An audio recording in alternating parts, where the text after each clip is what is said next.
Okay, alright. It's on. Lights. Camera. Alright, okay.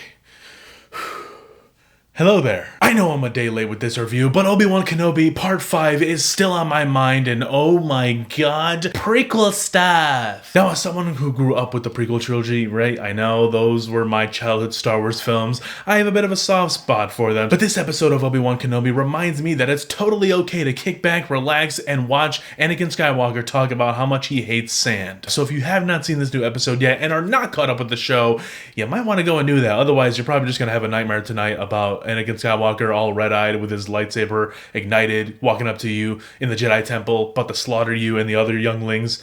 You weren't even there at the Jedi Temple during Order 66, but you're going to have that nightmare now. So you should probably go watch Obi-Wan.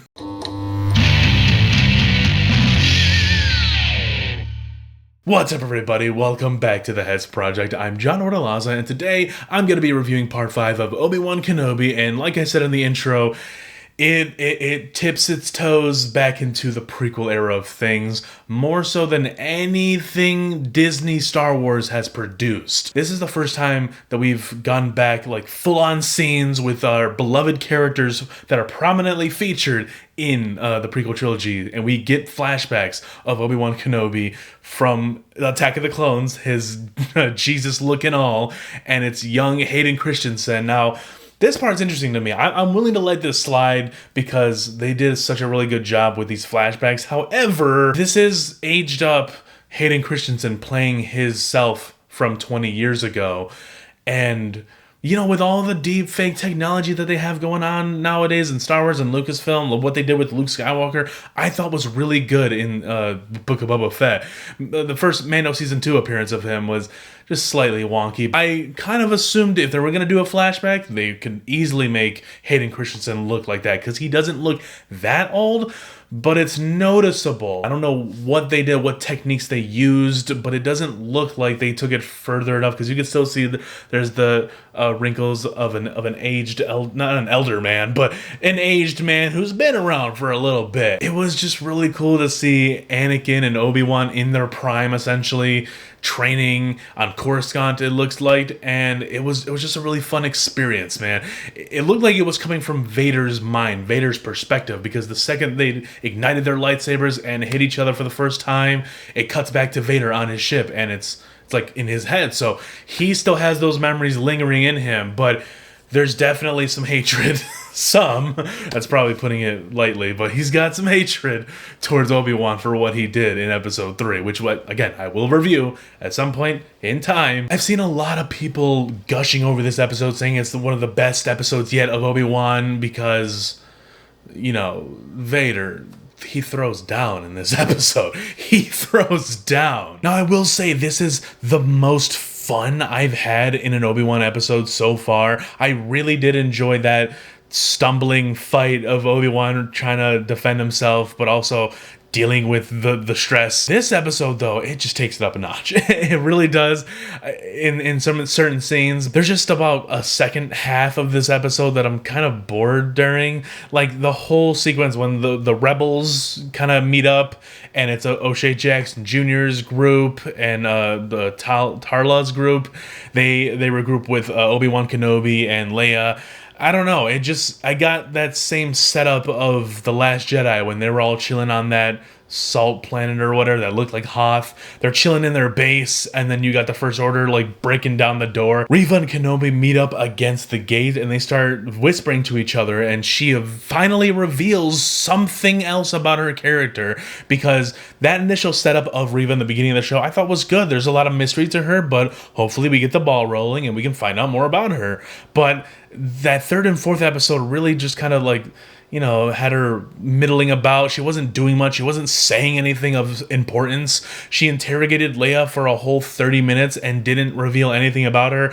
I personally feel like she should have revealed something about herself, something more personal to Leia in that scene. It would have given that more importance. I think Moses Ingram is really good as the character. She's pulling it off. She's kind of badass, way more badass than freaking Egghead over here, the Grand Inquisitor that he's back now because he had two stomachs, I guess. So he just walks right back on screen like nothing happened. It was revealed that she was at the Jedi Temple when he was slaughtering the younglings, the knights, and the masters. She played dead so she can survive and get out of there scot-free.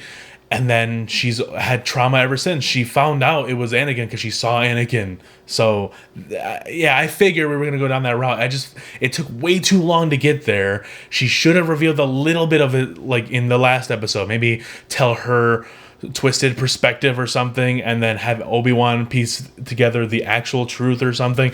I don't know, just do a little bit more better than this. This is a comparison that I don't think I've made yet in my reviews for Obi-Wan's episodes, but Reva's character is so similar, or at least her arc is very similar to Trilla, the second sister from Jedi Fallen Order.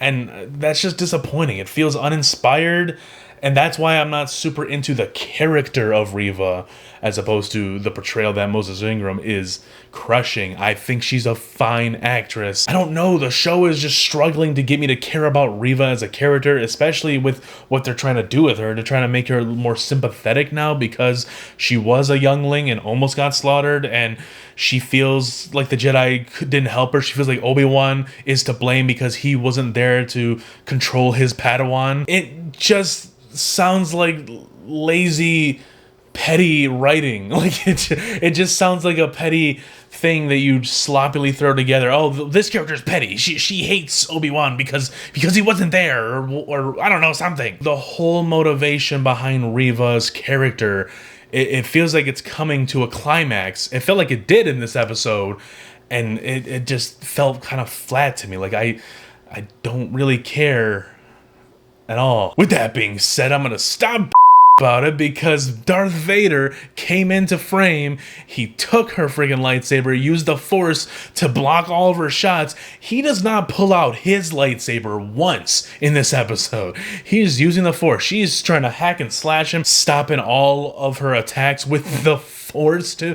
Like, I haven't seen the Force used this much like an actual weapon before.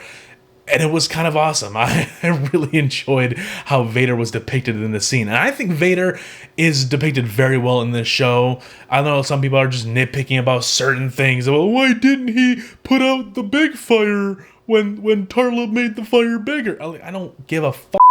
Reva ignites her dual-bladed lightsaber, and it's still not enough. Vader takes it from her, splits it in half, throws her the other half. She knocks out the first half out of his hand, and he takes her half back, and then Force brings the other half back. Dude, he was playing with her, and it was so funny, but it was just done so well, man. It was like Anakin had become the master. But going back to it, Darth Vader stabs her and she's dead, kind of, but not really. She falls to the ground. Grand Inquisitor comes out, says something, dude, and the more I listen to him, the more I think, dude, you sound like a clown. You really do sound like a clown.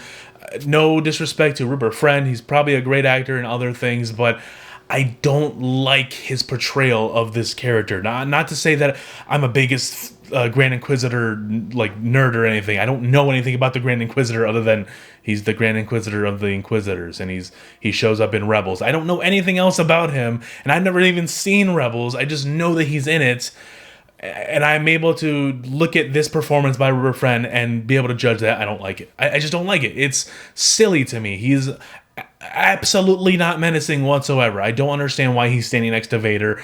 It's like big villain, big boss, big baddie, clown. So Reva got stabbed just like Qui-Gon does, like right in the gut. She don't got two stomachs. She looks like an average human being in the galaxy. And then they just leave her to die, supposedly. She ends up picking up Obi-Wan's broken communicator and finds out that there's a child that he's been watching on Tatooine. They made it seem like it was such a big deal at the end of the episode. Like they were zooming in on Obi-Wan's face, and then they zoomed in on Tatooine, and then zoomed in on the Lars homestead, and then zoomed in on baby Luke just chilling in bed after like midnight or something. What? Is she gonna go kidnap him now? There's a hole in you, Reva. Obi-Wan was kind of at the back burner in my opinion. He didn't feel like he was doing much in this episode. I know he was blocking shots of stormtroopers and trying to save people as the stormtroopers invaded. Oh, and Tarla had sacrificed herself. I honestly, none of that stuff really stuck with me. It was all of the Vader stuff that I feel like is washing over everybody's negatives, and everyone is thinking that this is the best episode ever of all of Star Wars. But Darth Vader's cool though. Darth Vader's really cool in this episode. This depiction of Darth Vader is, I think, what everyone has wanted to see. It's what everyone thought he was like in between the films. Vader stuff is cool, but there's other stuff in the episode. Like, come on, it's like 50-50 for me, but that 50% of Vader can sometimes feel like 100. But that's my review, essentially, for Part 5 of Obi-Wan Kenobi. It's ramping up, dude. This is the penultimate episode of Obi-Wan Kenobi. There is one episode left. Reva is now totally fine, even though there's a hole in her, but she's gonna go to Tatooine to see what's up with this kid.